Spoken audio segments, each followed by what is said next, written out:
as you all know, we're here to talk about prospects for Myanmar's media after the coup, reporting under fire. And this is not only a very important panel discussion, but it is a benefit night. Again, for your entry fee, most of it will go towards Myanmar media. And we also, very unusually, have made a panel of 5 people online and 2 people here. And we're doing this, usually our limit is 2 that we bring in via Zoom or Skype. But tonight is so exceptional, and as you all know, there's a total crisis in Myanmar, and this is a very rare opportunity for these very brave journalists and editors to speak out, and we figured that we are very lucky to have these people who I'm about to introduce you to. So I think I will leave it to my colleagues to talk about the situation, but just very briefly to update, I think you're all aware that the killing and violence in Myanmar since the February 1st coup has just escalated beyond comprehension, and even today there were some very brutal killings. So conservatively, we've got a death toll of at least 70, I think, from coup-related violence since February 1, but activists and human rights organisations is saying it's much more.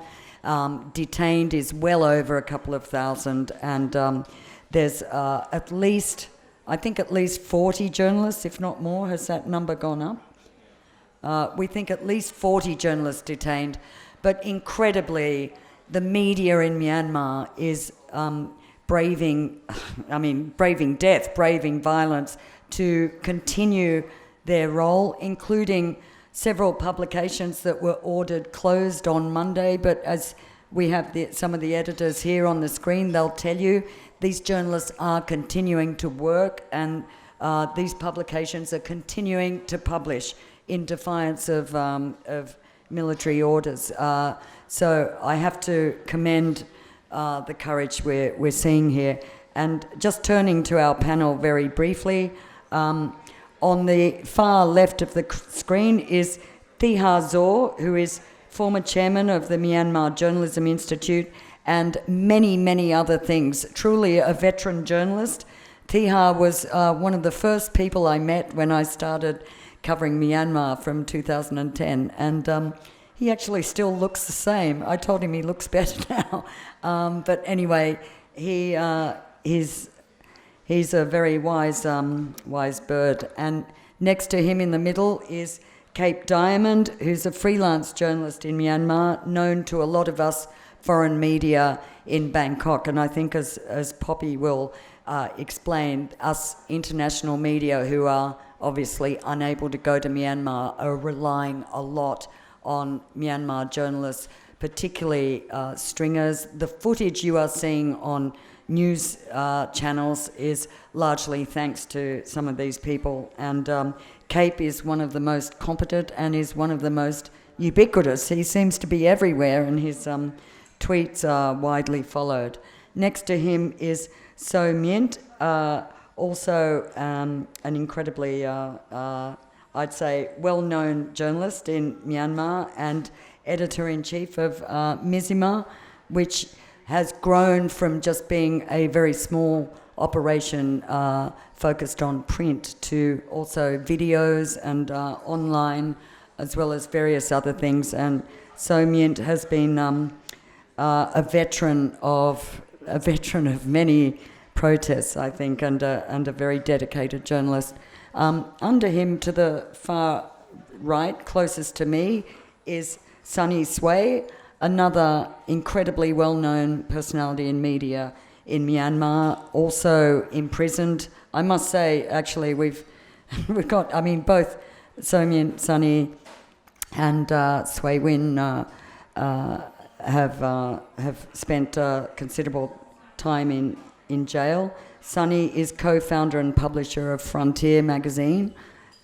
He can tell you more about his operations. And then on the bottom far left is Sway Win, the editor-in-chief of Myanmar Now, incredibly brave publication. I think really has been, all of these publications I've mentioned have been bringing some incredible reporting and accounts of what's going on in Myanmar. So Sway Win has some very extreme time pressures and will only speak for a short time and stay with us for a short time. So we've decided that we'll let him speak and maybe ask a couple of questions. And sorry, before I start this, our two panellists here, I'm sorry, to the far right is Poppy McPherson, Myanmar Bureau Chief for Reuters, and author, who wrote an amazing book about the Rohingya emergency, and is also directing and deeply involved in the coverage of Myanmar, and I think wrote one of the best inside accounts of events that led up to the February 1 coup. And next to her, closest to me, is Jonathan Head, BBC Southeast Asia correspondent and Vice President of the Foreign Correspondents Club, and also an incredibly old Myanmar hand. Sorry, I didn't mean old, experienced. So we'll, I think, kick off with you, Sway Win, and maybe you could just briefly tell us how the coup has impacted your organisation, your journalists, and maybe perhaps expand on the Julian, Sway Win, lower left, and also on your incredibly bleak statement I read today that you have zero chance for independent media to survive in Myanmar. I mean, you've already disproved that by continuing under the most incredible pressures. So over to you.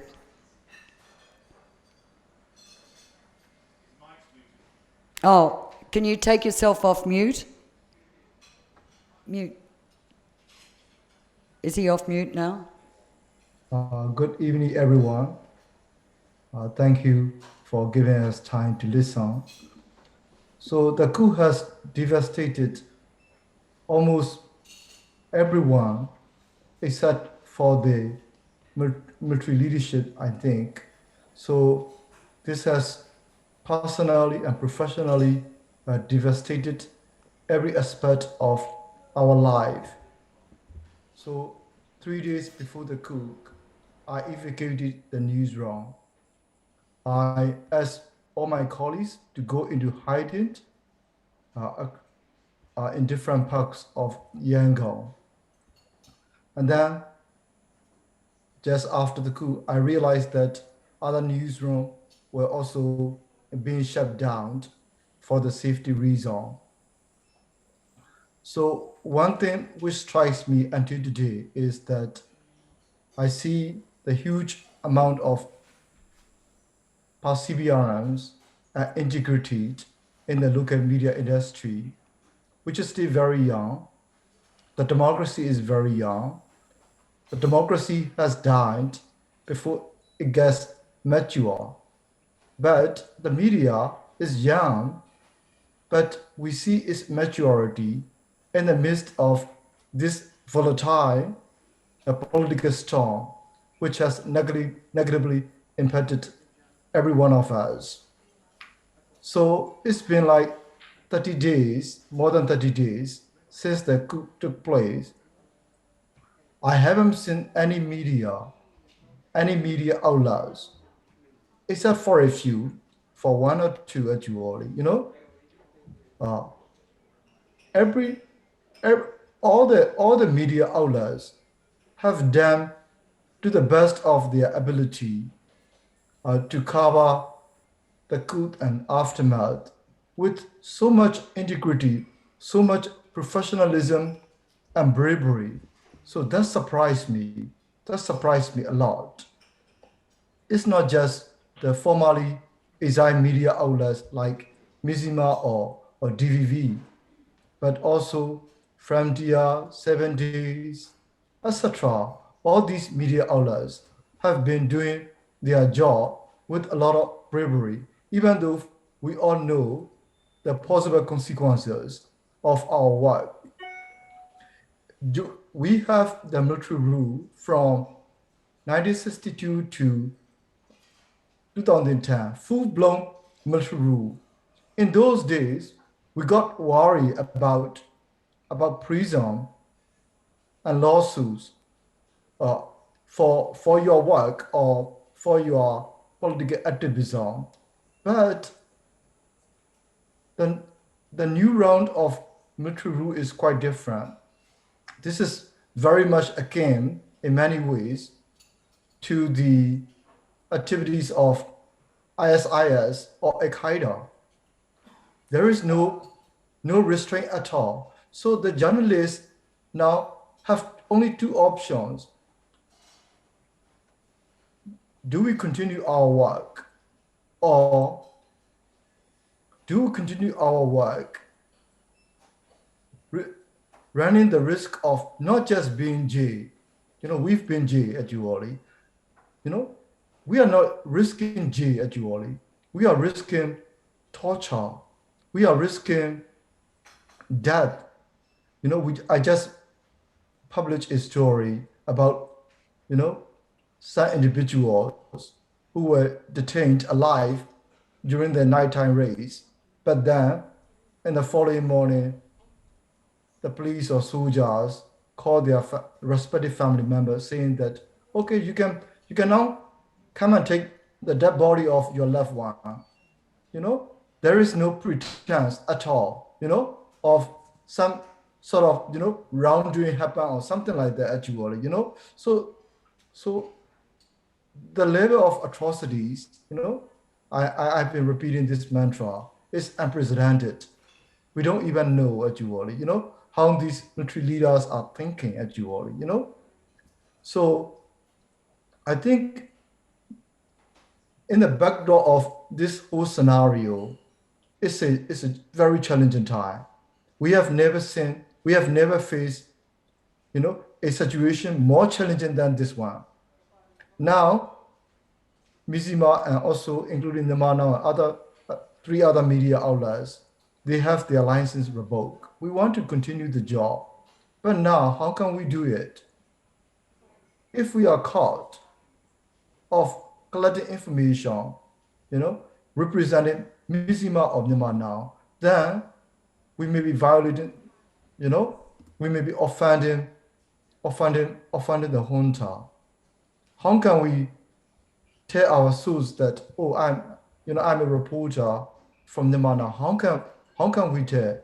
If the source gives our phone number to the junta, and the junta try to locate our our whereabouts that you will, our location that you will, through all these technology. So we are at a great risk of imprisonment, So it's a very challenging situation, but I think as long as we have the people, the majority of the people we do have, who are willing to speak up, as long as we manage to adjust our management strategies, as long as we try to develop our skills in using modern technologies for news gathering and also reporting, for distribution, then we will be able to transcend all these difficult times. But it will be actually, the newsroom will have to operate like a I would say communist, a communist underground cells actually, you will have to operate it. I want to stop here actually, So the last point is there is a lot of goodwill, there is a lot of perseverance in all the media personnel. And also, there is a lot of support, strong support in the public for this kind of independent press. So I think we will be able to continue our work. Thank you very much. Thanks, Sway Win, for that. Maybe before you're going, you could also say, well, I'd be interested to hear from all of you in Myanmar. There's a lot of goodwill, as you said, and there's a lot of international organisations and individuals who want to help Myanmar media. But it's risky about, transferring things like money. What are the ways that you would seek support from the international community? Yeah, I think the media industry would need financial support and also technical support. In some circumstances, we might need the diplomatic support, given the fact that we all have to operate like the political, underground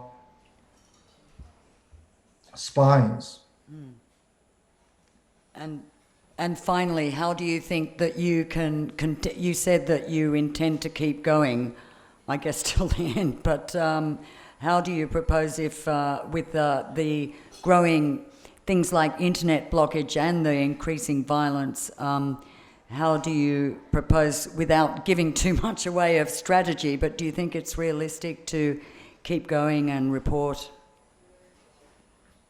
I think so. My greatest fear is about the end of mobile telecommunication, mobile services, and the internet. Not just the internet, but also, the ability to, for the public to make calls, within the country and also outside the country. That's my greatest fear. We cannot rule out that this is not impossible, given the enormous crimes the junta has already committed to reverse all the democratic, growth we have overseen. So it's quite clear the junta will do anything to force the public knee down to its control, to restore the full-blown military dictatorship we had been over so many decades. Right. So the junta is prepared to do anything. So my greatest fear is the end of not just the internet, but also of mobile services. If these things happen, that would be a huge blow, to the media. Right. Thank you. We'll let you go, but we wish you best of luck, you and your brave journalists. And perhaps now I'm just going to turn to Poppy, who will give an overview, sitting here, as drawing together all the incredible work Reuters is doing and also your perceptions from here. Yeah. Thanks, Gwen, and thanks, Wei-Win, for that really moving account of how things are. Oh, okay. Hi. So I think really the setup of the panel tonight speaks volumes about how Myanmar is being covered by the foreign media. You have 2 foreign journalists outside the country and lots of Myanmar journalists inside. And we are very reliant. We're really reliant on the work that local organizations are doing. They're at the front lines of every demonstration, live streaming, almost everything. We have, an amazing overview from the outside of what's going on inside at the moment. Although, as Sway-Wen said, there is a possibility that communications could be further reduced, which would make our work much more difficult. The other thing that is helping us cover Myanmar at the moment is the connectivity. So is the communication, the connectivity by everybody, so not just journalists, but also citizen journalists. The communications revolution in Myanmar has transformed the way that we are able to cover it from outside. and inside. So everyone has a smartphone. So we are, we're getting kind of a live drip of photos and videos. So part of our work has been to sort of verify information and videos and photos that are coming from just ordinary people. For example, today there's horrific violence and more people killed, and within a few seconds, really, we have footage circulating on social media that we can then go and verify, which is a testament to the tremendous bravery of just ordinary people to go out and capture this footage of stuff, putting their own lives at risk to do that. So we're trying to use that all we can. The last time that I spoke on a panel at the FCCT was covering the Rakhine crisis, the Rohingya crisis, a few years ago. And there's a big difference between what we can publish today about what's going on now and what we were able to then because of the communications revolution, really. Back then we weren't able to see what was going on. Now we can actually see in almost real time what's happening, and we can see what's been going on in ethnic areas for generations happening in the major cities. It was obviously much easier for the military to suppress information in the past than it is today. And we're seeing the military using some of those old tactics to try and suppress information now, revoking licenses. And the young people there are incredibly innovative and finding ways to continue getting it out there, which there's a constant stream of information. One thing that I do think is something of a silver lining in all of this is that there has been a lot of solidarity with media, with journalists, which hasn't been the case really in the past few years. We're now seeing a huge understanding and appreciation for media freedom and press freedom across society, which is good to see. And I think I'll end it there. Oh, thanks very much, Poppy. Soumya, over to you for your take on how you've been affected. You've been ordered closed down, but you, like others, is continuing the coverage. Thank you. Can you hear me? Yeah, I think you need to speak up a little bit more, louder. Okay. The coup, of course, is not unexpected. We were preparing for the eventual coup, and the day came on 1st February, and immediately they shut down our free-to-air TV channel, and along with the free-to-air TV channel. So in our plan, we also have different stages that we will do if and when the military stage power by coup. So we are basically doing what we have planned to face this challenge. Of course, this is not the first time we are doing or we are facing maybe differences in some areas, but we have faced these kind of challenges before. So we are well prepared, I must say, we are well prepared to face this. But the only thing is this time, the regime and the Myanmar, the military leader, is surprisingly very ruthless in cracking down the protesters, peaceful protesters, and also the activists on the streets who are daily protesting against them. So that is one. Of course, for us, we need to report. That is our job. We need to broadcast. That is our job. So we continue to broadcast a free-to-air television channel from 6 a.m. to 12 midnight. I mean, good thing is for us, for Myanmar, we were before the coup, we were sort of mixed channel or mixed content. We were having entertainment and news channel, news content. Now we are 100% in news and information content. Our channel is 100% in news and information.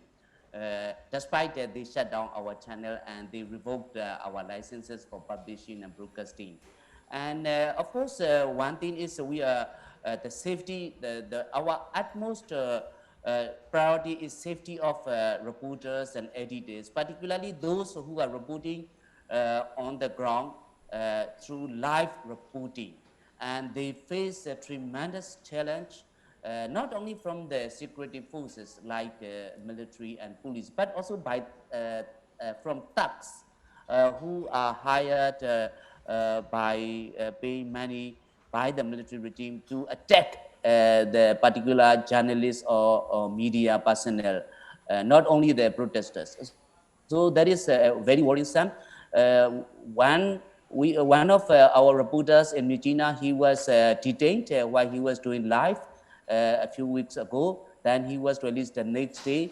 Another freelance journalist who was arrested in Yangon, he's a freelance for us, and then he is charged with 505A, which is basically anti-government charge and not relating to any media reporting.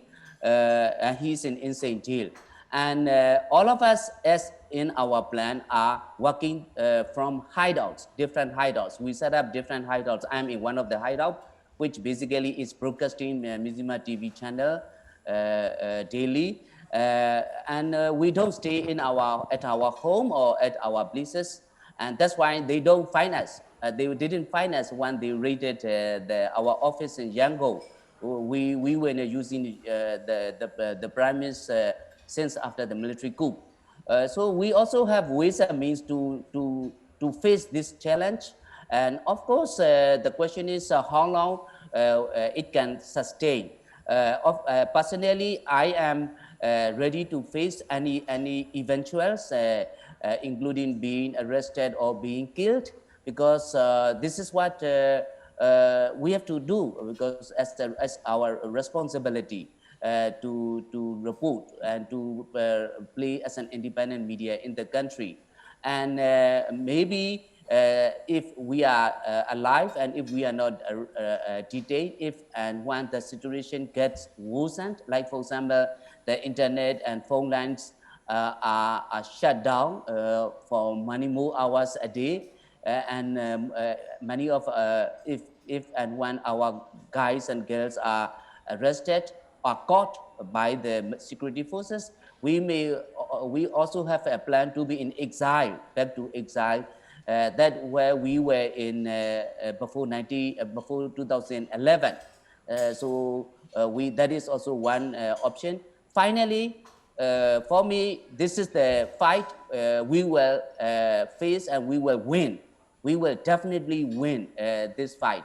And I am even expecting that this time the military will have to go back to the barracks. There is no question of military in power in any sense or any percentage. They have to go back to barracks. So we will continue to fight, whatever the situation is. Thank you. So Mien, thank you. That was an incredibly inspiring, particularly your conclusion, and I hope you are right. It will be a very long conversation to talk about how you think the military would be persuaded to go back to the barracks.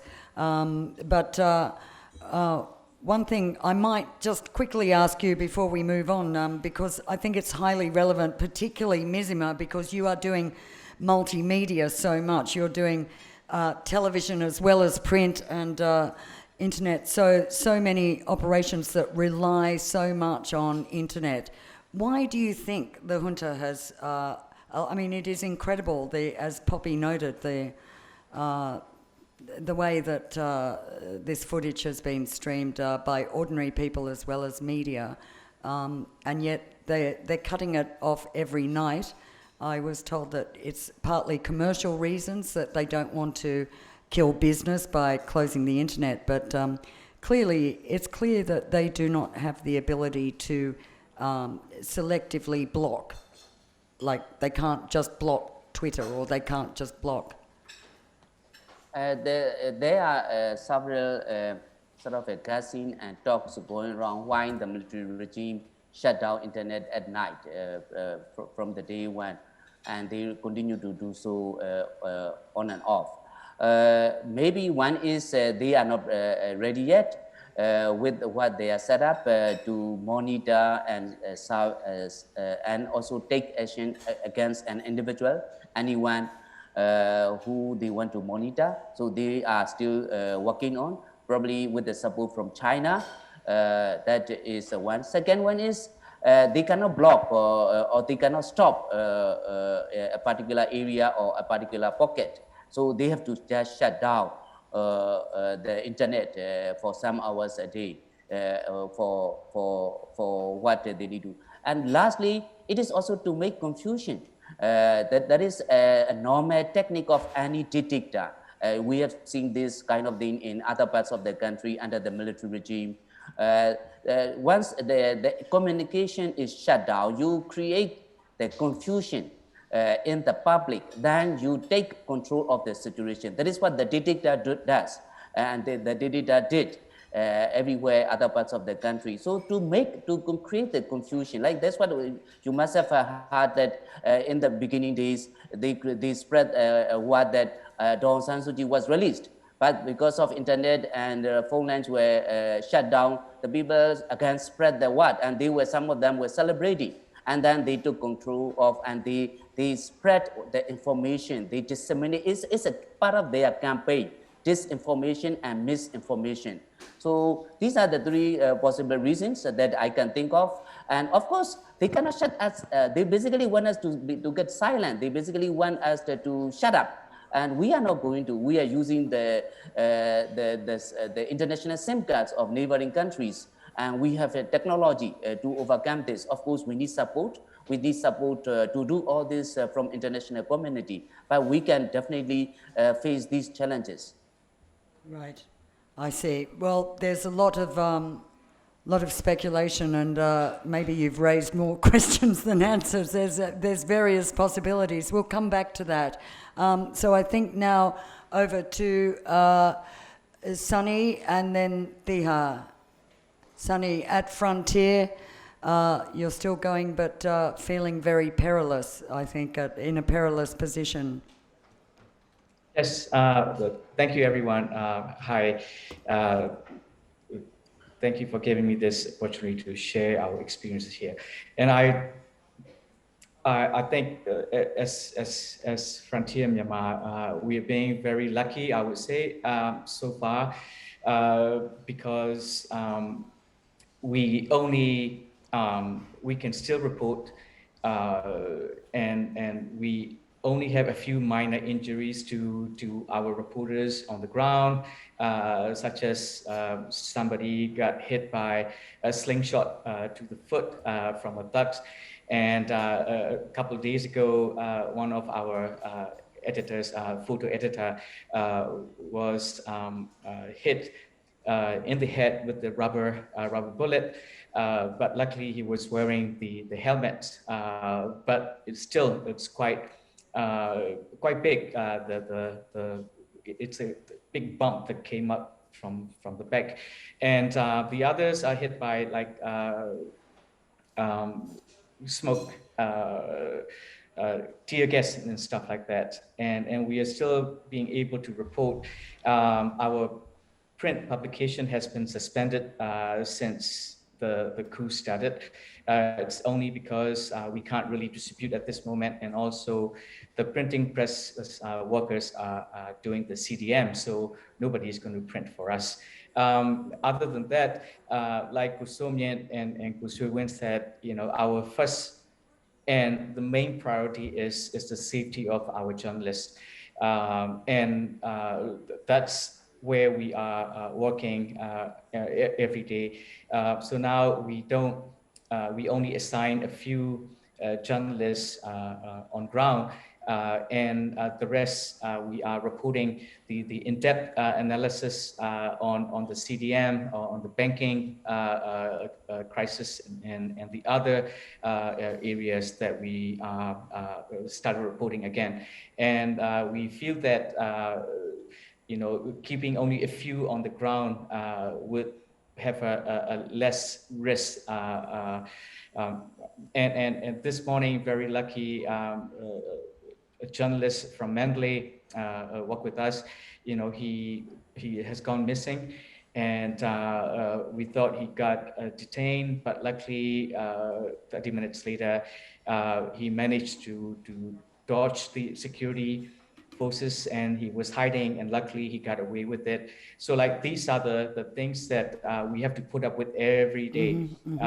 Concerns about the security of our journalists, and also us personally, professionally, we are being very insecure because the conditions now is it's quite vague. I mean, tenuous. We don't know what's going to happen next. And like Gwen, like you put it, you know, the walls are closing in on us, and it's but I think our job is to keep on reporting, and we want to report as much as we can to our audience. And another problem that we are facing after the coup, it's a cash flow. The banking, all the banks are not working, are not in service. So in terms of a cash flow, it's going to be a huge problem starting from this month onwards. And I hope we can figure something out about this, but we haven't been able to do that. And other than that, you know, everything is going business as usual. We are trying our best. And keeping our finger crossed that everybody is going to stay safe for the rest of, you know, whenever. Right. So that's my report. Well, thanks. I think you've highlighted a problem that all of you in Myanmar are facing now, which is cash flow problems, and that means a lot of journalists are actually working for little or even no pay in the case of some, and money is running out. But it seems that your journalists and for So Myanmar Now, and also Tihar, I'm sure you know many people, and yourself, Cape, you know, people seem very committed to keep going. But what's your view of Sway Win's prognosis that there is zero chance for independent Myanmar media to survive beyond coming weeks? Obviously, you've just given us quite a determined, optimistic view, but that was very bleak. And you also mentioned the running out of money, the security problems. Sunny? Sorry? Oh, me? Oh, sorry. I thought you were asking to. No, it was just a follow-up question. It was, okay. yeah. Sorry. No, it was just as another proprietor of an organisation. You've just said yourself you're running out of money. But I was just saying I know a lot of journalists who are working for almost nothing and facing incredible dangers. And so far you've been very lucky at Frontier, but as you well know, others not so, and also detentions. But what was your view of Sway Win's point about? Well, I mean, you know, we before the coup, our freedom, press freedom index was 138, I think, and now it's gone, right? We are not even that high anymore, and every move that we make, it's gotta be extra careful. A lot of fact checkings, you know, just trying to be very factual, trying to be not too emotional about what is going on. And also, you know, Kuswe Win, zero chance of survival. Well, 50%, I agree, and 50%, I think we should try to push boundaries every day. I mean, we've done it before back in year 2000, publishing on Myanmar Times under the regime. It was also very difficult. I think. Based on my experience, it's a matter of the trust building, but I don't know how we can build the trust between the publishers and the military at this point. So the risks are high. You know, the chances are very low at this moment. But like Ko Somyan and the others said, we're going to have to keep on reporting. There is no end game. I think we know how high the risk can be, but we got to keep on reporting for our audience. Right. I think we all commend you for that. We'll come back to you. And next, I think we'll hear from you, Cape, as moving around quite a lot, I think, on the ground there, and working for a variety of people in a variety of mediums. How has this whole thing affected you? Hi. Yeah, hi everyone. Thank you so much for the senior person and also the Poppy and Kwan as well. I believe I am here represent all the Myanmar journalists in the country. So the journalists in Myanmar, been suffering a lot since last year, the COVID. Some of them were stopped from their job and like a lot of pay cut. They were working like without being paid, and it was like it was a terrible days. But we're hoping that there's going to be some changes in 2021, and people like then of course this coup happened. Of course we are really in the darkness, and also I would say that as Kosani mentioned that we're not really safe. So a lot of my friends are now in hiding, of course, even though they are reporting from the ground, but they cannot really stay at their place, so they have to be somewhere else. And everyone is like frightened. Of course, they never stop their work, and also I have to say that we have to be very very careful when we are reporting on the ground. That the first thing for me is not to be captured by the security forces. So I've been working on the ground like all the time, and like if I saw the crackdown, of course I document and then I have to run. That's the things. Of course, a lot of my friends were like captured and they were arrested, and now they're being charged under the law like 505A, which is terrible. I mean, during the previous years, like I was speaking out loud, like free journalists, like for my friends who were arrested. I don't really want to say that again right now, but now I have to say it. It's terrible, and the thing is, like we have no protection. But this time, I'm really glad that the people of Myanmar are really like praising the media and the journalism. They know that we are really important. But I believe that the people of Myanmar are really important, more than we are, because like I'm really working on the broadcast these days. I mean, we have to like rely on those footages and the clips from those citizen journalists. They're really important. They're really brave. I mean, people are saying that, hey, you guys are really brave and reporting from the ground. No, we are not really brave. I mean, these citizen journalists, these people of Myanmar are really brave. They've been documenting everything, what they are seeing. I mean, these are the things that we can use. We like the world is, seeing what's really happening in Myanmar. We cannot just turn on the MRTV and MWT to see, what's really happening, right? We all know what they are, but of course, from the independent media, we know that what's really happening in Myanmar. Of course, we have to rely on those citizen journalists. And of course, Poppy has mentioned about the connectivity. Of course, that's the one. We have got all the connections from the people. Can you speak up a little bit? Also, okay, yep. Speak up a little bit hello, louder. can you hear me? Can you speak up a little bit? Okay. Okay. So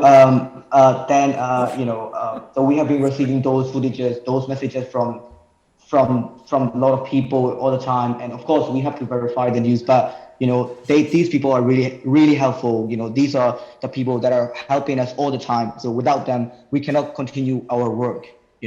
of course, the other important thing is the mobile signals and the internet connection.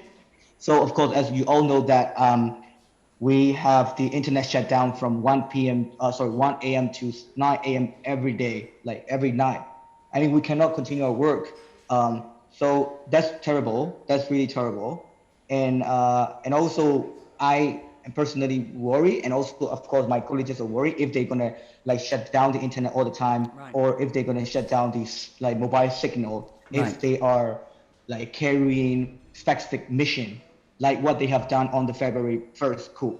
Now I was in Napier on that day, and my internet, like my mobile connection was lost since 3 a.m.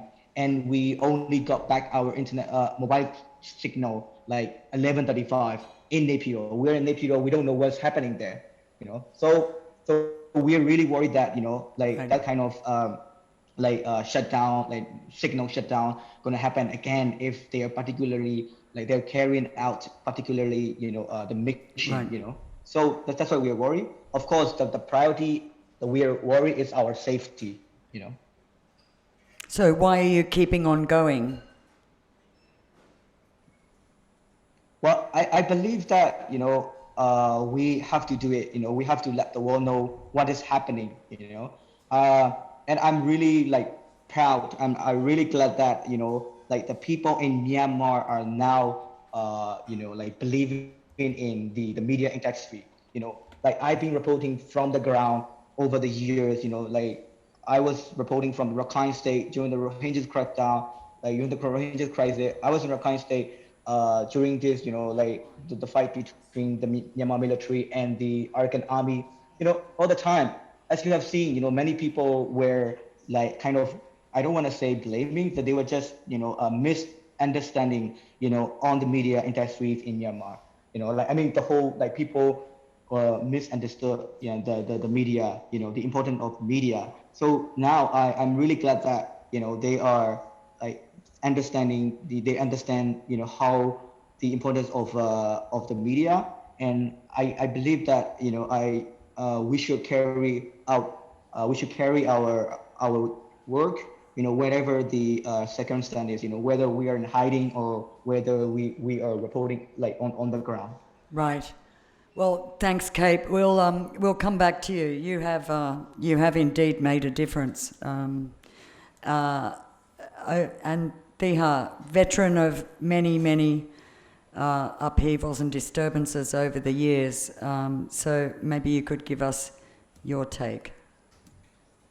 Thank you, Gwen. Can you hear me? Yes, we can hear you loud and clear. Yeah, I have a little bit of a different perspective of what's going on. Yes, these are the terrible days for all of us mean all the people, including the media personnel, journalists, editors, broadcasters, etc. But then this is a high time for, like Kate just said, a high time for the journalists, because there's a high credibility from the public. They have rely more on the independent reporting, and they know the value of the independent reporting. However hard it is, there will be journalists who will be reporting from the ground, and there will be citizen journalists who will be reporting live streaming from the ground, etc. So I think there is a good point in this dark cloud. So then again, I think in the sense of like historic background, like the previous coup d'etat in '62 and '88, etc. I think this time it's quite different. There in '88, I think when we want to take out some photographs, or I was a journalist since then, we want to take out some photographs, we have to send the negatives to the embassies, and the embassy people will send us the different cars to UK or US, etc. And then the world will see what's going on. But now it's totally different. I mean, the digital age and the live streaming of it looks like everybody seems to have a broadcaster, a broadcasting transmitter.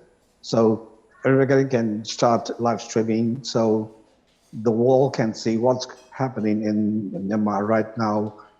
I mean, or insensibly. So these are the good points for the journalists. And then from my perspective as a journalist and a trainer of journalists, I think we've been preparing the younger generation of the journalists with the multimedia journalism, multimedia skills, etc., so that they will be able to report not only by print media channel, but also using digital platforms, various digital platforms, broadcasts and YouTubes and Facebook and all kinds of everything. That's another good point. Comparing back to 1988. So I think we're not, I'm sorry that I have to be different from Kushan that it's a bleak picture that the survivability is zero. I don't think so. I would agree more with Kosani, like there's a 50-50, at least a 50-50% chance for us. I mean, for us mean for the journalists and for the people that we may win or we shall win. We don't know. Because the people are quite united. It's totally unprecedented in the last 20, 30 years that all the people from all corners of the country or all states and regions and ethnic areas, they seem to be quite united and very strong. And then they have this strong trust on the media. So I think with that, and this coup is quite different from the other one in the sense that there is that so-called CDM, the civil disobedience movement. The government tried to claim that it's nothing, but then they keep on saying, and then they realize that it's doing something, that the banks are not running, the schools are not running, the 70% of all the hospitals are not running, and then it has great impact on the junta. So the efforts of the united people and the united media may come up with maybe prevailing press freedom in the near future. Maybe I'm too optimistic about it, but I have a total trust on my people and the media of Myanmar. Thank you, Gwen. Tiha, thanks. That's incredibly valuable perspective, and we do forget, and there's fewer because a lot of reporters now are so young. There's very few who are covering 1988 still around. But it's interesting you talked about, I think you were saying unprecedented unity from all around the country. You didn't feel that in 88 and 2008? Yeah, there was some sort of unity way back then, but then this time is quite different. It's a total... What's the different feeling? Different feeling is that there seems to be this kind of political differences between the political parties and the public, and there are people who like or dislike the NLD, etc. But then even in the sense of like ethnic or armed groups, so-called EAO, there seems to be some sort of unity that they would protect their own people. If those people are peacefully protesting and they would be attacked by the armed forces and the police, the EAO would come in and intervene. So this kind of unity is unprecedented. Right. Yeah. Okay, and before turning to Jonathan, I'd really like to ask you one more question as a veteran who's observed these previous upheavals as well. One thing that really struck me, having, like some of us here, also covered the Rakhine conflagration in 2016 and 17, but even back in 2013 with some of the violence there. So you could see the military, the viciousness and brutality then when they thought that Rohingya are in a different category, that they're not, they're way different from Burma people. So it was somehow okay. But we saw in 88 how brutal they could be. I think there was a perception that maybe attitudes had changed a bit. But I think what shocked a lot of us reporting on it and looking at it from here is the absolute level of viciousness to what you could say are their own people. I mean, the military is overwhelmingly Bama themselves.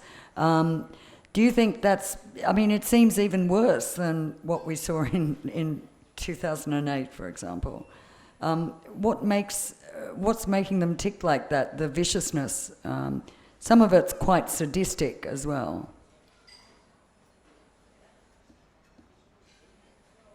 Tia? Pardon?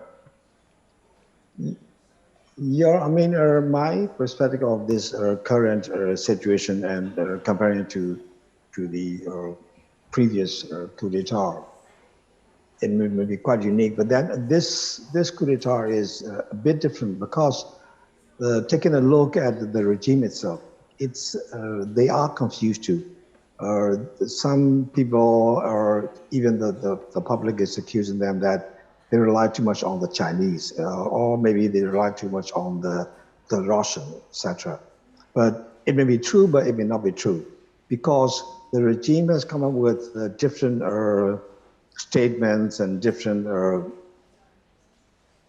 speeches. For example, just this afternoon, from the press conference of the MOI, the regime confessed that they have hired the Canadian Jew lobbyists. So the question was to do what? They want to have good relation with the Western powers. Right. So that seemed a bit strange to me. Why did they say that? Or why did they pay millions of dollars to that kind of person? Right. And then they said that that person, that Canadian Jew lobbyist, said that the military and the military junta doesn't want to have much influence from the Chinese. They want to go away from the Chinese influence. So looks like they are perplexed and they are confused too.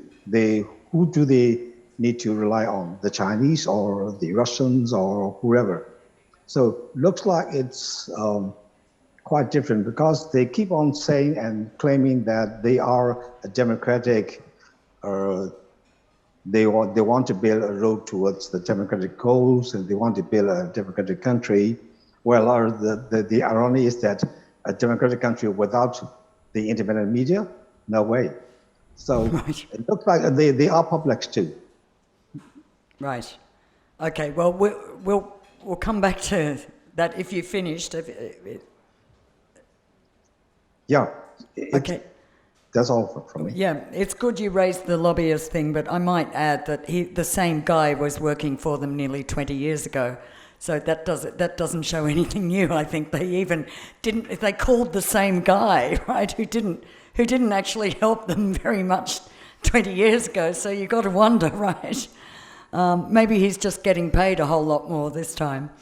But anyway, we can come back to that. So I'm going to turn to Jonathan, who has ceaselessly reported for many years, actually, and seen a lot yourself. So maybe the overview and maybe some thoughts also on what some of the others raised. Well, I know as anyone who's a foreigner sitting here in the safety of Bangkok, I can only pay tribute and express my extraordinary admiration for the courage of the people who are on the screen there and the many, many others who are out there filming in Myanmar. It is quite extraordinary what we're getting, the amazing footage, and we are relying entirely on these journalists and on we call them citizen journalists. The BBC has a term called user-generated content, but it means basically people's stuff from mobile phones. And in the past, that has so often been quite problematic. You get something, you don't know what it is. It's often terribly badly shot. You can't even follow it. A lot of the stuff we're getting from Myanmar is rough because people are literally risking being shot at. You can see ordinary householders, women in homes, older women holding up a phone, filming the military doing something, and a soldier will spot them and immediately raise their rifle and fire, and immediately they drop down with a scream. You're never even quite sure what happened to them, but you get the video gets out. And we're getting this stuff all the time. It is so different. I was thinking today, about how things have changed and remembering that Gwen's more or less described me as a museum piece, so I may as well own up to that. I just said old hand. Yeah, well, that's another way of So saying it. But, You're a museum piece, I'm an antique. well, you and I are both antiques, but anyway. Fossils. Sorry, Gwen. One of my very first starts in journalism, I was just beginning my career. I had some freelance shifts at National Public Radio in Washington, where I was living at the time. And I got some shifts working on their morning edition program. And I happened to be on one of those when the 8/8/88 events broke out. And I'd actually studied Southeast Asian politics at the School of Oriental and African Studies in London. And my professor, Bob Taylor, was a very prominent Burma specialist. And I remember in this newsroom in Washington, people saying, has anybody got any idea at all about this country called Burma? I mean, it came out of the blue from them. There were no reporters there. They didn't even know anybody who knew anything, even where the place was. And we spent that night for me trying to get hold of Bob Taylor, which we didn't manage to do in the end. I mean, they ended up with literally no information. But back in 1988, a good friend, a very close friend of mine and colleague, a chap called Chris Gunnis, was also just beginning his career. And the BBC World Service, as it was in those days, and used to broadcast on these scratchy shortwave radio broadcasts, had a big presence in Myanmar. At least there was no presence, but they used to broadcast into Myanmar. The new people listened. They sent Chris Gunnis in there on the only tourist visa you could get in those days, which was for 7 days. And he actually overstayed it. And while he was there, pretending to be a tourist, through all sorts of extraordinary, antiquated means, he managed to connect to the underground movement, to the protest movement, and get the news out, sneaking off to diplomatic residences to make phone calls on old-fashioned telephones to get the news out. And people relied on that. They actually relied on BBC World Service back in 1988, the broadcasts that came out of London, to inform people where the various rallies would be. And then I was here in Bangkok in 2007 when the Saffron Revolution happened, and we had to cover it from here, and there was no way any of us was going to get a visa to go in. We were sending in young journalists who were Thai because they had as Thais they could go in without a visa, and they were going as tourists, and they would film on reasonably good cameras in those days, not phones because they weren't good enough, but then they had to get the material out, and they were trying to find what passed for an internet cafe in Myanmar, and there were very few. The only place that had good internet in 2007 was Traders Hotel, which is now the Sheraton. But Traders Hotel was full of spies, full of military intelligence people, so anyone going to use the internet there wasn't going to last very long. And they relied on a few internet cafes or doing what we used to call pigeoning, which was that you would go to the airport, wait for a check-in for a flight going somewhere, and literally go up to any old passenger and say, please, could you carry this bit of film out for me? Somebody will meet you at the other end. It was a part of life back then. So you can imagine how different it is now, that we're not just getting video out on the day, we're getting it, as Poppy says, at the moment. And one of the very important things about this video is we're not just getting one bit of video, we're getting video shot of every dramatic incident from several angles. And that has a very big advantage for us because it means you can verify. One of the biggest problems about using user-generated content is always this great fear that somehow somebody's going to give you a fake bit of video and that's going to get you in trouble. So how do you verify? But if you've got 2 or 3 bits of video of the same event and you can contact the people who are filming, which you can do very quickly now, we're using all sorts of different apps, so they can tell you the circumstances, the names of the people. It makes a huge difference in being able to put out verifiable information.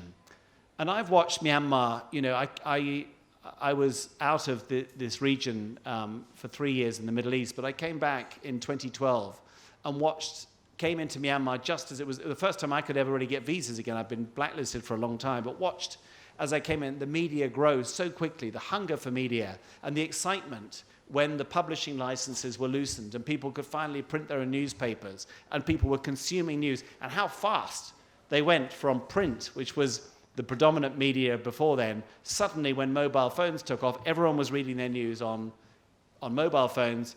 With that, of course, came the enormous problems of misinformation, of misuse of Facebook for hate speech. That was all part of it. But actually to sit through in Myanmar through the 2015 election and watch the engagement of the Myanmar media and the excitement of a real election campaign. You know, we've seen them in this region. They were normal in places like the Philippines and Indonesia, in Thailand, in Malaysia. Myanmar just never had one. And to see that interaction between this political process of choosing your own government and the media reporting it, you suddenly felt, my goodness me, this is becoming a normal country. So for all of us who've covered Myanmar for all this time, to see what's happening now, it is absolutely heartbreaking. You know, I wish I could say we are with you, but we're not, because we're here, you're there. We have to decide what our role is, and we have to also confront the changing nature of journalism. For example, in my company, you know, there's always this idea that you must either be a journalist or you must be an activist, and you have to be skeptical of activists because they come with an angle. But who can be one or the other in Myanmar now? Everyone is an activist. Everyone's engaged. It also poses challenges for us about our particular role. You know, your normal role as a media is just get the information out there and let people judge. But when you face something as morally repugnant as what the military is doing in Myanmar now, can journalists be neutral? We don't often face stories that are as black and white and that tug on our sense of commitment to the people we're covering as much as this particular story. I think we must retain professionalism and detachment, even as other people get emotional. We must do that. We still owe it to people to stand back and say, here's what we found out, you decide. But it's a very tough one indeed. There are other dilemmas. For example, the other day, I had somebody contact me from Myanmar about a couple of young men who were arrested. In fact, their father was wanted. He's an NLD guy. They were not that involved in politics. And one of them is quite a very, very prominent anthropologist, quite well known. And so immediately the friends wanted me to do a story, and they got me lots of information. Then other people started saying, don't do a story because you put them in more trouble. And we had this debate. I was debating with academics at SOAS, where he went, do we or don't we publish? And that debate's still going. We haven't published. I'm taking advice from his lawyer, but that, as journalists, we have that responsibility too. Will we help, or will we make it worse? But I do think that, you know, we've also got to think about safety. I mean, all of us, Poppy will say this too, all of us here, we're commissioning material from brave journalists. I mean, I know that Myanmar Now is gone now, but I mean, Myanmar Now has been an incredible source for us. The quality of their video is fantastic, but all of these journalists providing us with amazing footage. And my editors are saying, where's our duty of care? If we actually hire someone to go and film for us, the BBC has a whole load of processes that are supposed to make sure can we protect them? We can't protect them. I mean, we really can't. I'm trying to talk to my editors saying, they want to film, and we have the biggest duty of care, but you know, you can't stop people filming, and they want us to get it out there. And there's this big dilemma about, you know, how responsible are we? Are we encouraging people to put their lives at risk? I would argue in this case, no, everyone's committed. They're all saying we're taking this risk willingly, but all the moral dilemmas that we have as foreign journalists are there and very important for us. For me, probably, one of the things this has done is it's made me question my own role. And I'm sitting here in Bangkok, pontificating away, telling people what I think is going on in Myanmar. I'm thinking, you know, I'm a real fraud. The people are on the ground, you know, people like Cape doing this incredible work. And in normal times, we would go in there with them. But I wonder if that's even necessary anymore. You know, I'm a European guy, older guy. I don't speak Burmese. You know, how much do we do the old-fashioned television thing of sending in the big white guy to go and say, I know what's going on? Maybe actually there's a bit of honesty now. We're getting all this material from the people who really know, who are on the ground, and our job is simply to take it and process it in a way that makes sense to an audience who might not be that engaged. And I think for those of us sitting here, perhaps that's the best thing we can do. We take this fantastic material they're producing, this real live streaming documenting of what's happening in Myanmar, this incredible drama. And there hasn't been, I can't think of another story where we've been able to have such a vivid, immediate sense of the drama of what's happening, thanks to these very courageous journalists. Our job is then to take that material and shape it into stories that people in my country, in Britain, but in other places in the United States, will care about. when we're still competing. We're still competing with Harry and Meghan. We're competing with COVID. We're competing with every other story going on. So people are very engaged with the Myanmar story, but it will inevitably drop out of the headlines. Attention span will go away. And the best thing that we can do as foreign journalists who cannot be there with these brave journalists in Myanmar is to take their stories and make them as compelling and as important for our editors as possible. Yeah, thanks, Jonathan. Here, yeah. I also think that apart from the incredible stuff you guys have been doing there for your own publications, what one way to get those stories, as you say, is just even the powerful footage and words and quotes that can then be relayed more broadly. So there are multifold functions for the media in Myanmar that make you absolutely crucial, not just for the eyes and ears of people watching, but to relay it also to foreign media, and the kind of footage that is now being collated and kept by organizations around the world for hopefully some future accountability and hopefully some kind of trial process. These images are so critical. So that I think that's a very good point. Unfortunately, we've had an interruption to the live stream. Partly, I think, Julian, that's because of the... Oh, you've got it back? Oh, great. So, sorry, if you're watching online and you're back with us, very sorry about the interruption. We're streaming again. Are we streaming both on YouTube and Facebook? Great. So we're on both YouTube and Facebook.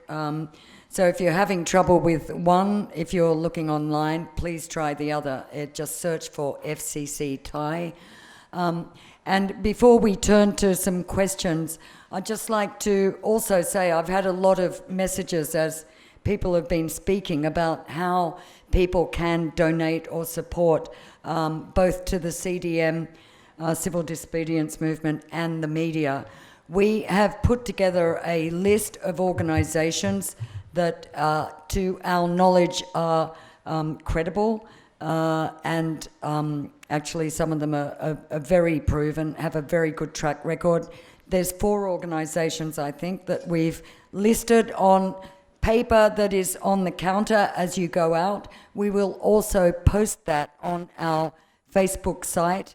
So if you do, and I would urge you to have a look and maybe donate, even a little bit will count. Some of these organisations that are helping Myanmar journalists are actually funding things like SIM cards, VPN, and also even safety kits that include helmets and goggles that are somehow managing to get into Myanmar. It is incredible what is being done, and also the resourcefulness we've seen inside. So you know that any money that is donated to media is actually being put to very good use. In addition, we've got a box for cash donations at the entrance, which we have some members who are very well connected in Myanmar. There are ways and means to get that cash in safely, and we will ensure that it does. So if you do want to throw anything in the box, or at least take the paper that will show you how to donate or help online, that's just to remind you. And in addition, as I said at the beginning of this, things like photos you can buy, and even the food tonight, but all these proceeds are going hopefully to the cause of the Myanmar media. So I think there's a bunch of questions, and people might like to ask them from the floor as well. So if you would like to ask a question, please go to the, I can see a hand up there already. There's a fight. There's a fight. Come on, boys. Barging in from the left. Please identify yourself. I am Jonathan Miller from Channel 4 News. Thank you, Gwen. Thank you very much to our panelists, 5 of you, but 4 on screen now. And Jonathan, Head, I would absolutely second, as another British journalist, everything that you said. about the sheer bravery of the reporting coming out from Myanmar, which has helped us broadcasters and print journalists. But me as a broadcaster, I've got to say, it's been phenomenal, the immediacy of the material which we have had, the ability, as Jonathan said, to verify from different angles and to check with sources, and it is truly appreciated what you've been able to do to cover what is happening in there. I have one question. To us Westerners, Aung San Suu Kyi is a busted flush, thanks largely to what happened with the Rohingya. I realize that in Myanmar, that's not necessarily the case, because not only was she voted in with a landslide victory, but she is highly regarded for her role in domestic politics there. What is your advice to us Western journalists in how we deal with this issue and how we present her? Thank you. Typically curly question. So I can see you guys just bounding to answer this. So Myen. Okay, Yeah. So Myen, please. One is the military regime, the military, from the very beginning, they wanted to make a story. The story is, it is against the NLD. It is because of the voters voting fraud. They had to intervene. It is, they will take action against NLD. They will take actions against the leaders of the NLD particularly. And some, I have seen some are also sort of thinking that what is happening in Myanmar, Burma, Myanmar now is between the military and the Nationally for Democracy, or even the military and Aung San Suu Kyi. For me, no. This is not a question of an individual, or this is not a question of a particular political organization. It has become, I can say up to that extent, that it has become a fight between the military regime and the peoples at large. Udiaso has outlined that even the ethnic armed groups who have been fighting against the military for decades are coming together. Of course, there needs to be a lot of discussions and things to go a long way, but people are united against the military. Basically, why? It is the Burma Myanmar has seen a glimpse of a limited democracy or a limited democratic space in the last few years, and people, particularly young people, they don't want that rights and that space to be taken away by the military. They saw it on the first day when the military shut down the internet, which is their daily, a part of which has been a part of their daily life for many, for some years now. So so that is a good. So for me, what is happened, what has come out of this is, it is not the future of Aung San Suu Kyi, or it is not the question of the NLD. The movement has created the leadership for near future, which has come out, which is the young generation, which is united. Even just, I mean, it is a question of just like more than a man.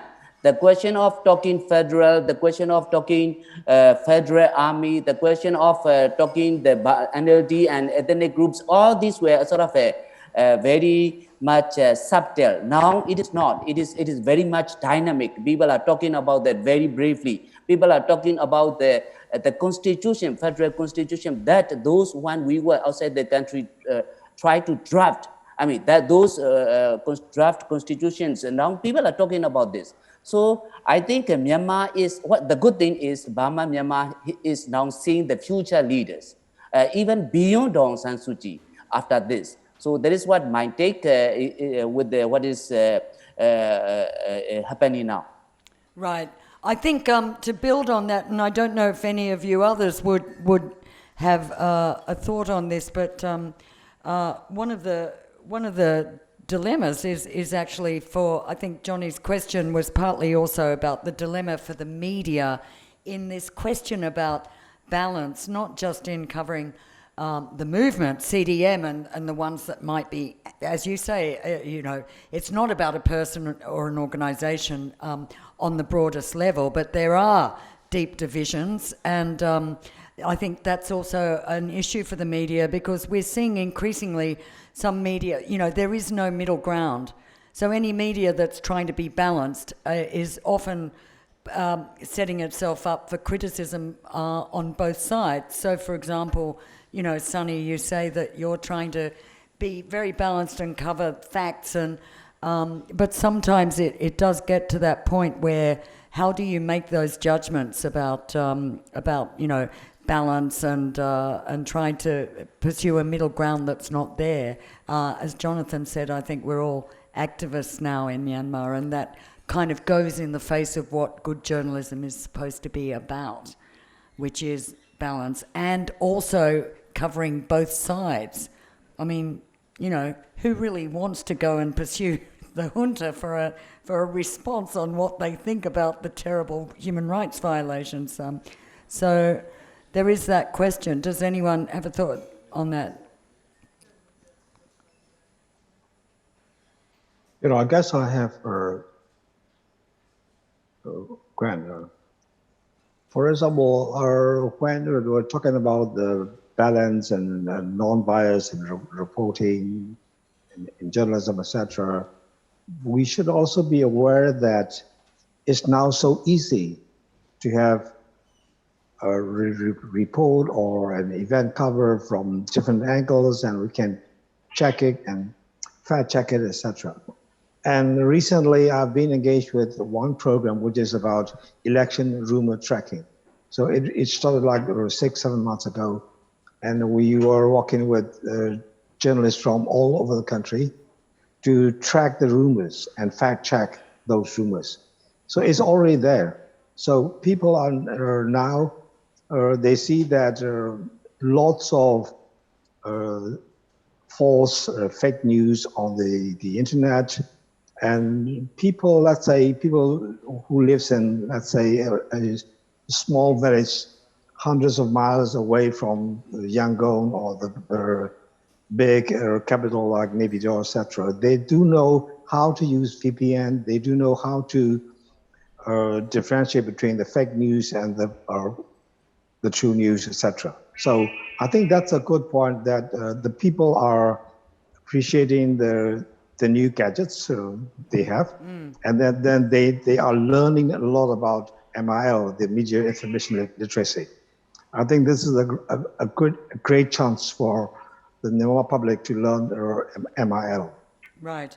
Thanks. And Poppy, lastly, before we turn to your question, Oliver, same thing, but also particularly for Reuters and the BBC, I mean, this issue of balance is very, very important. And as Jonathan said, it's hard to not be an activist in Myanmar these days. So what kind of issues does that raise? Yeah, I mean, it's absolutely crucial. So, we phone the military spokesman kind of multiple times a day. Do they take your calls? I notice Reuters says a lot like, the military would not comment. Could not be reached for comment is normally the response. But actually today, the military spokesman did pick up and said something very brief. Closer to the mic. Yeah. The military spokesman did pick up today and said something very brief.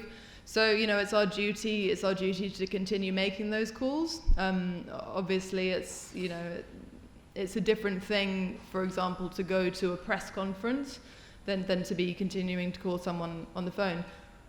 It's interesting. You can only phone the military from within the country.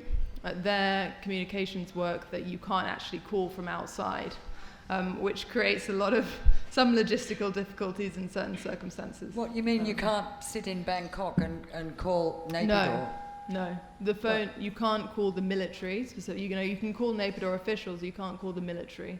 What, as in they've set their phone network up so you can't actually get through? That's been the case for oh, really? some time. I haven't tried to ring Minong Light, so... It is worth pointing out that under the previous government, you didn't get a whole lot of response when you called the spokesman either. No, And but the you spokesman- could get through. To Zorte, I don't know how often did you get Zorte to say anything to you? Zorte was the government He spokesman. was the spokesman for but he was a Well, military he's man. the spokesman for several regimes, including... Yes, but he was the spokesman for Aung San Suu Kyi's government. He he didn't. The spokesman who didn't speak. He never answered, But yeah, he was that's true. also the only spokesman. So there was literally one person that we could go to, and it was him. You know, yeah, a lot of logistical difficulties. Right. Okay, thanks. Oliver, introduce yourself. Hey, good evening. I'm Oliver from APHR. Thanks again for a great panel. I think just understandably, a lot of our focus for the media is on what's happening in Yangon, but I wondered if anyone could offer insight into some of the struggles being faced by some of those ethnic media. I'm thinking the places like in Dawei, in Hakka, in Minchina. If you're able to talk a little about the struggles they're facing. Right. Do you have a particular... I guess Sunny maybe start up, because I know you guys have got a lot of networks across the country. And I'm sure Somind or Cape maybe as well. Sunny. I can start. Yes. I mean, if the big mainstream medias in Yangon are struggling this much, can you imagine these ethnic media would have a huge challenges, much more than we do in terms of keeping the journalists in the newsroom, paying them on time, and basically trying to cover as much as possible with very small newsroom.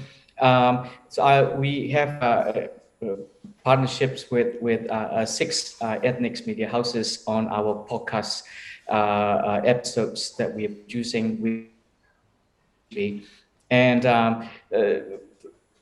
I haven't been able to ask the recent challenges that we are having, but previously what I have noticed was like very difficult to recruit a journalist and train to be a journalist. Once they become experienced journalists, some of the mainstream media would basically hire them and pay them better salaries and stuff. And they've been struggling a lot in terms of, they can't get the advertising revenue going. So what they have to do is they have to go to every event with the Facebook live service. They do the Facebook live recording, streaming, and that's how they've been trying to cope with the income. So I would definitely say, number one, the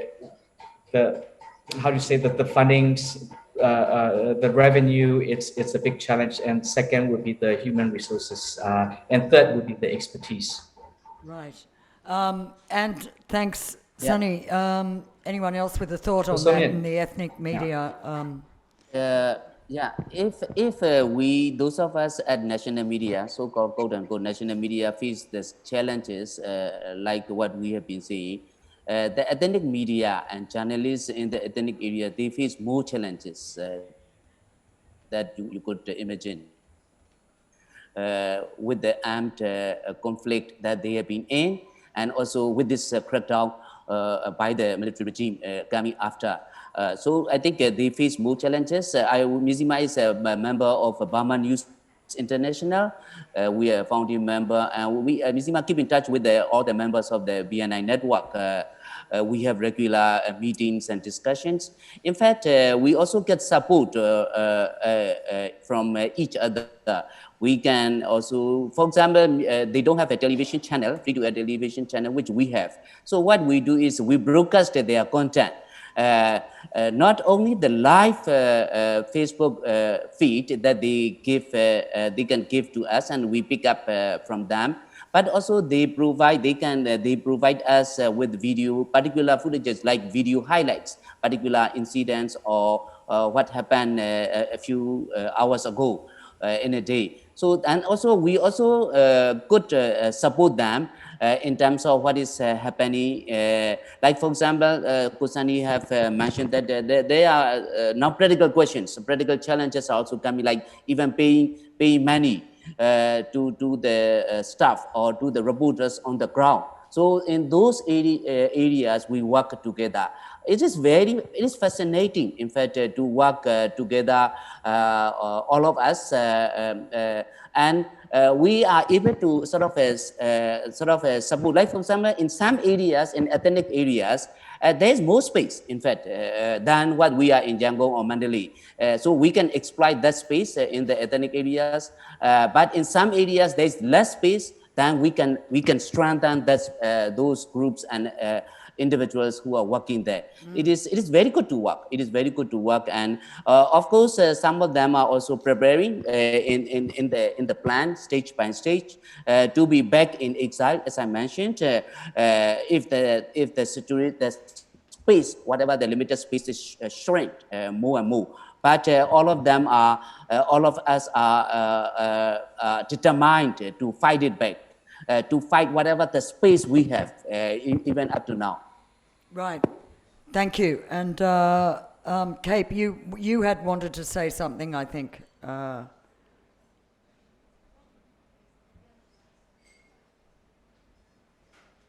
think you're on mute. You're on mute. Mute. Start again. Hello? Yeah, and can Hello? you speak up, please? Yeah, can you hear me? Yes. Okay. So yeah, as I've said previously, we were reliant, on the citizen journalists. And also, of course, here I would like to highlight that, that the ethnic media, are like so much like helpful, for the mainstream media as well. They are in struggle, like they are like they're in much more danger than us, like living in the You're cities saying like ethnic Yangon and media. Mandalay, So like previous week, Right. yeah, ethnic media, yeah. So of course, and also like individual, journalists who are based in ethnic area as well, So like they have so much like pressure, from both, like army or the armed group that are based in their area, but at the same time, they're bravely carrying out their attacks, So and also, yeah, previous week, the one journalist in Nyek, his house was raided, at night, and he was taken, But I mean, this is a realities and real situation of, the journalists, ethnic media, and the journalists based in the ethnic area. Thank you for that. There is one question online here, which is, who has more stamina given the civil disobedience movement, the junta or the people? We see a lot of reporting on the violence, but not so much on CDM and its impacts. One of you editors, I think. Oh, well, Cape, okay, very quickly, and then we'll hear from... It's a good point. Sorry, let me take it first.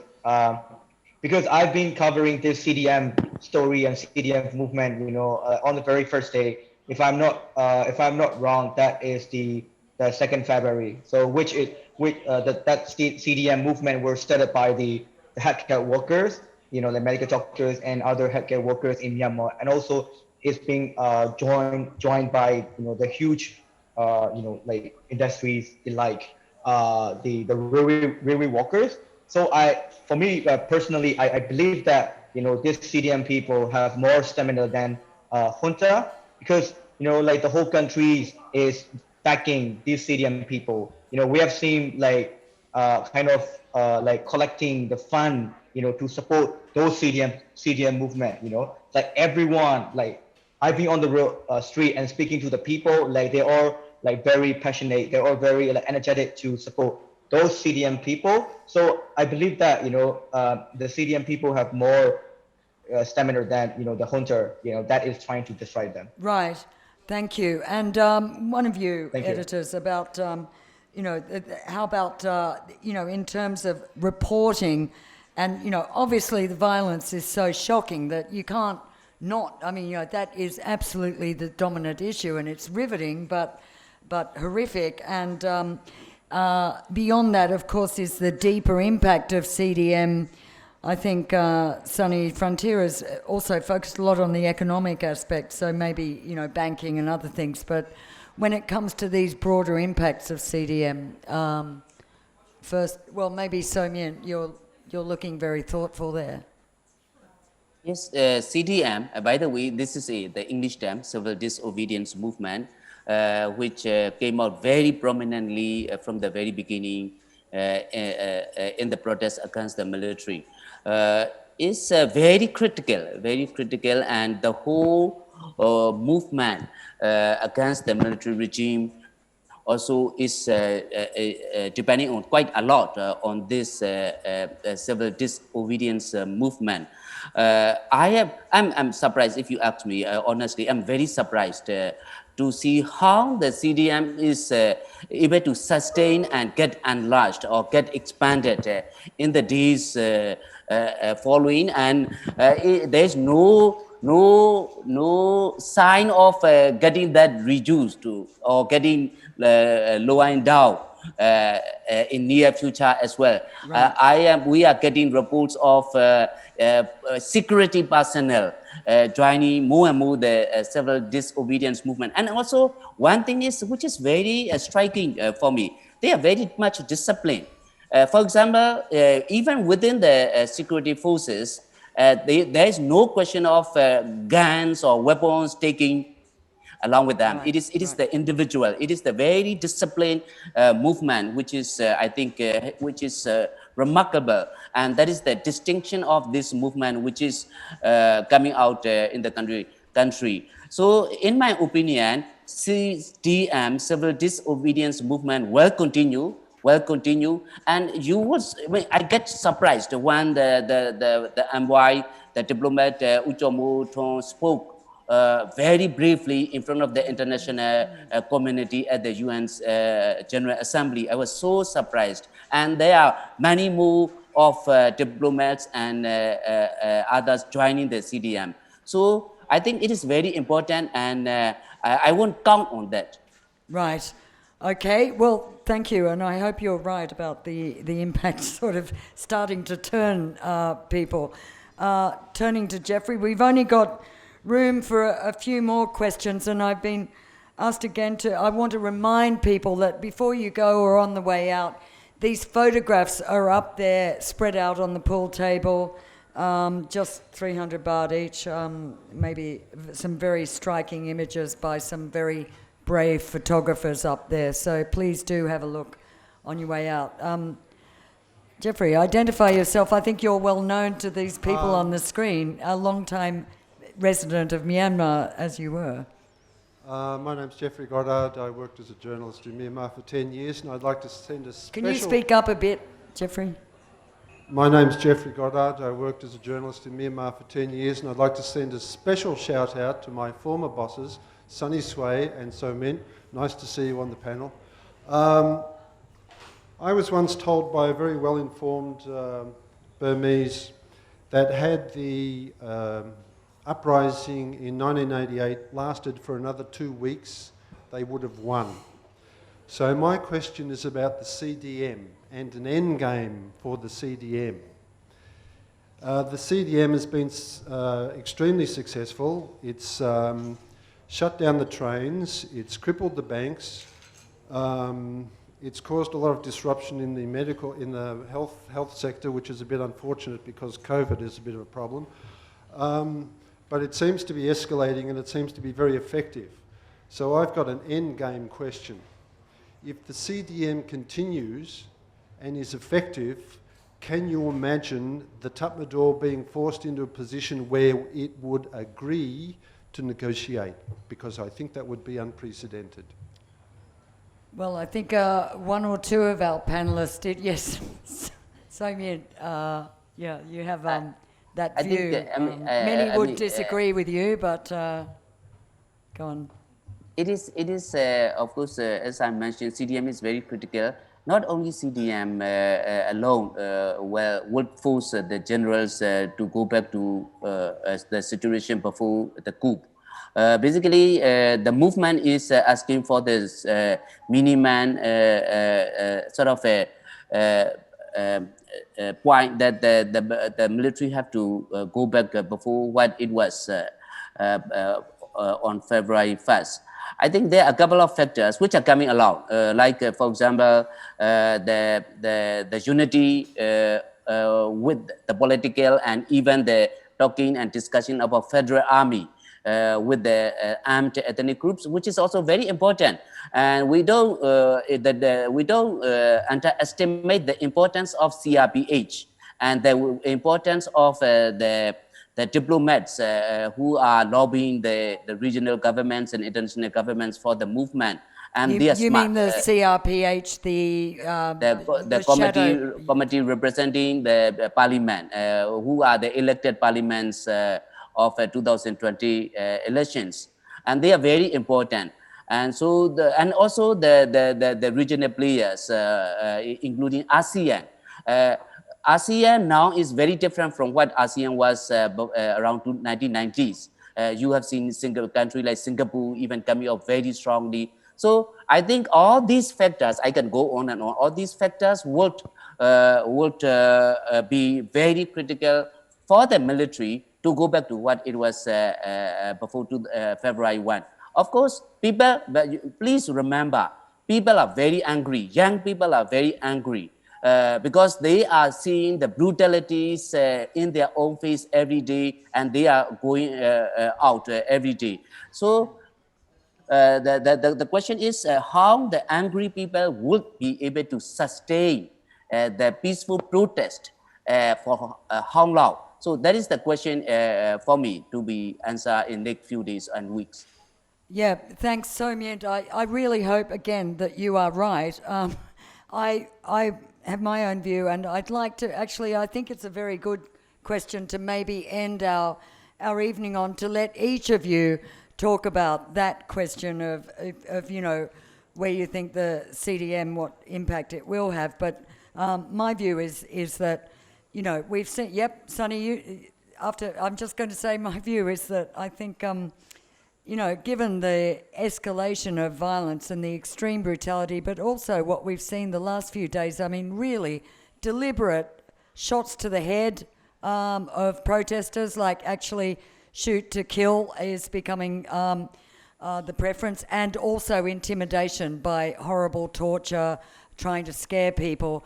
And clearly the intent now is to eradicate CDM, like stamp it out, like make people either kill the hardliners or stamp them out. So, there is that factor as well about, who has, and that's a very good question about who has more stamina or courage with an unarmed CDM. But Sonny, you have your hand up, so go for it. Yes, I would like to add the answer of Kusumya. One thing though, please don't forget that we had this health crisis right before the coup. So because of COVID first wave and then COVID second wave, a lot of people are already united to fight against this disease. And a lot of people practices technology like working from home, stuff like that. And they are so IT tech savvy, becoming tech savvy. E-commerce, it's basically advanced for another 5 to 10 years, just so easy because of COVID. And the unity, while we fight against COVID, that unity carries on to the coup.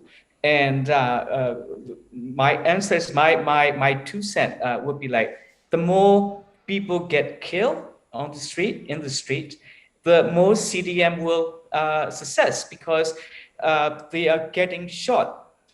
These peaceful protesters are getting killed. I don't agree with the stamina. I mean, people have the stamina, but for the military, they have guns. They don't have to have a stamina. They are basically following with the guns. So it's so unbalanced, unlevel playing ground that we are playing. And of course, the CRPH, international communities push, and the CDM, and these all things together, I think CDM, it's it's a pretty good chance to win, and also the momentum hasn't declined. It's getting more and more speeding up, and more people are basically participating in CDM. And if you we thoroughly cover about CDMs in our Frontier. I mean, you please go to our website and read about it. Right. And that would be my take. COVID unity to the coup. Yeah. So that's a big push. So you clearly think CDM has the stamina to carry on. So let's turn to Tiha, the veteran of us all.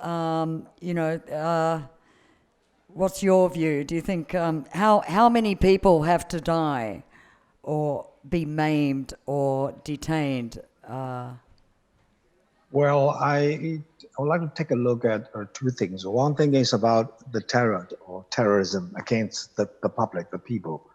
The military junta is trying to intimidate the people. Hey, if you come out take to the street, we're going to shoot you, we're going to kill you, etc. And then they're going to pick out the leaders of the CDM, etc. There are all kinds of threatening and intimidation going on almost every day. But that might have this kind of counter impact on them because the CDM is getting stronger. For example, let me give you one example, not a big, huge one, but it's quite impactful. Some railways workers, they are quartered in a place like 1,000 families east of Yangon, quite close to us. And then they were told that if you will continue to engage in CDM, you have to leave your apartment. This apartment belonged to the government, so you leave. And they all left. They all left. 2,000 people, about more than 2,000 people, they all left. Okay, take away those apartments we're living, and they continue the CDM. And so who are assisting these people, who are supporting these people? There are people who came up with, hey, please come to our place. There are some monasteries and religious institutions that they come on in, we'll take you in. So all these people have housing within a couple of days. That's it. And then remember when Kusani said that this COVID-19 has united the people, and along with it, the health workers, like the nurses and the medical doctors and health workers all across the country. And now 70% of them are on CDM, and the number is increasing almost every day. So I think the CDM is not, maybe you can use the word stamina or whatever you want to call it, but it would not go away in the near future. It will get stronger and stronger. For example, another example is that some of the people who are working in the foreign embassies, like London embassies, or Washington embassy, New York, or Geneva, etc., they are taking on CDM too. Some of them, not all of them, but some of them are taking on CDM too. So it's getting more and more widespread and more getting momentum. Right. That's interesting. I hope you're right. I mean, what we saw were massive crowds in the street in those first few weeks, and great atmosphere and great spirit and courage and lots of colour and humour. And it's not very funny anymore, and it's very nasty. So clearly there's much fewer people on the actual streets, but agree that these striking workers are incredibly brave. So maybe over to Jonathan. You were looking like you wanted to say something. Yeah, my final thought would be, and I think it's an important message to get across, particularly for my colleagues in Myanmar. The first is, I get asked all the time by the programs that I talk to in the BBC in London about the international response. We all know now that the international engagement in Myanmar is not going to make much difference. You know, at the very, very best, we managed to cobble together a UN Security Council statement that condemned violence or condemned the use of violence after days of negotiation. I mean, forget action. You've got all these posters in Myanmar, people holding up the poster with R2P. I remember R2P being invoked during Cyclone Nargis back in 2008, and nothing happened. ASEAN got something going, but it was very limited. The international engagement, sadly, won't make a difference. This is going to be resolved by the courage of people in Myanmar. And the second point I wanted to make is what this has brought home is the absolutely unreformed and irrelevant attitude of the Tatmadaw, of the Myanmar military. This is an institution that is unreformed even from 1988. It just doesn't belong in the modern era. It is a poison. It's a cancer, and it has to be resolved. And it actually raises a broader point about the role of militaries generally, and I'm afraid it applies here in Thailand. Armies have no place in politics. They don't have the right mindset for the kind of negotiations and the flexibility and subtleties that you need to have a representative government that treats fairly the large numbers of people it governs. And Myanmar is the worst case of a country which has been hijacked by its own army for its own interests. So whenever these brave people fighting get past this stage, if they do, and if we do move to another stage in Myanmar, at some point, the cancer, which is the Tatmadaw, which has held this country hostage for 75 years, has to be addressed. And indeed, it needs to be addressed in this region in general. Yeah. Jonathan, couldn't have put it better myself. It's a good country to say that in. I hope there's some elements of the regime here watching as well. But anyway, Poppy and Cape. Maybe to Cape, and then Poppy will end with you. What's your view of, well, we already hear that you're out there on the streets and you actually have a sense that it's alive and well and continuing and determined to continue. Yeah, of course. I mean, since we are, we stopped working as a journalist, in the countries like Myanmar, we have been facing a loss of threat, and so many bad things happen. Also, so many bad things happen to our colleagues and friends. They've been detained, arrested, charged. So, I mean, we never step back.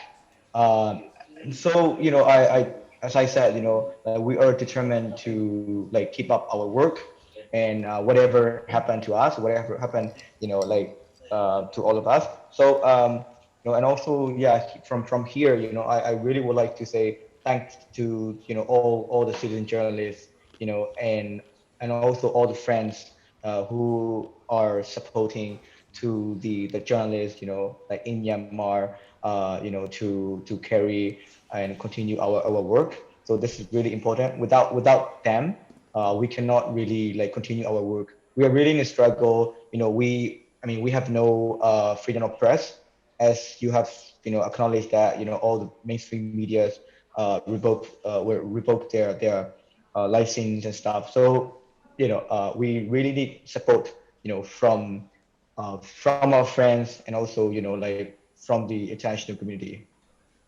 Right. Thanks, Cape. And final word to Poppy. Sure. There was one international advisory firm today that put the chances of Myanmar's CDM movement, succeeding and a return to democracy at zero.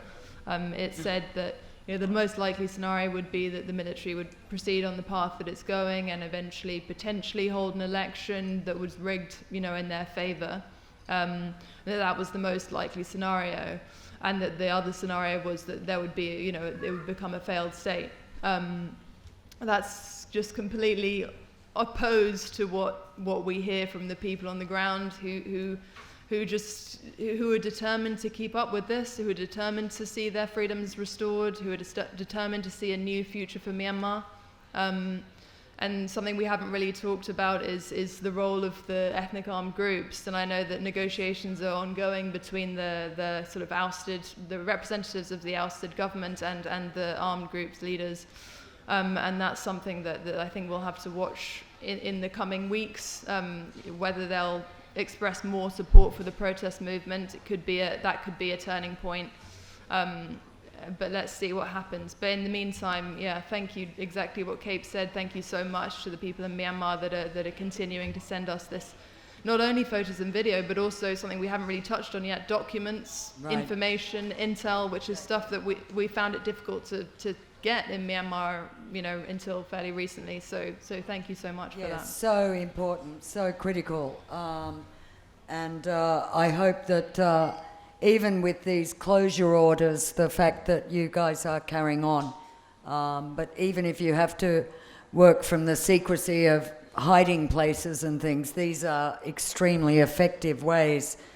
But also I think as there is so much will, and clearly on demonstration here tonight and the messages we've had of support, it is useful, I think, for us to know what is more useful in ways of support, and even in material support, like these kits that are being sent in, or you know, other things. And obviously cash is the number one useful thing to have, but beyond that, I think it would help to know that, and you can clearly convey that as you feel to networks like this. And on that, unless any of you have something really more burning to say, you've all been wonderful, wonderfully strong and clear. I think that we'll end it there and hopefully maybe revisit this. I think it has been such a rare opportunity to hear and talk freely with voices from in Myanmar. So I want to commend all of you. We've lost So Myint and we lost Sway Win a while ago, but thanks to you three as well, and of course Poppy and Jonathan. But I would also really like to thank our tech maestros, Julian and Kuntam, for, sorry we had some interruption to the stream, but I think the video will the video be complete, Julian? Oh great, so the complete video will be on our site, and please again thank you to all the team. A lot of FCCT members contributed incredibly to what we've got there. Johnny Miller helping and others, Sally and others to the poster printing and the photographs, who are members and supporters, as well as the Mandalay Food House and all these other people. So thanks. I just want you all to know in Myanmar that there's a lot of support out here. So thank you again. And can I have a big hand for our panelists?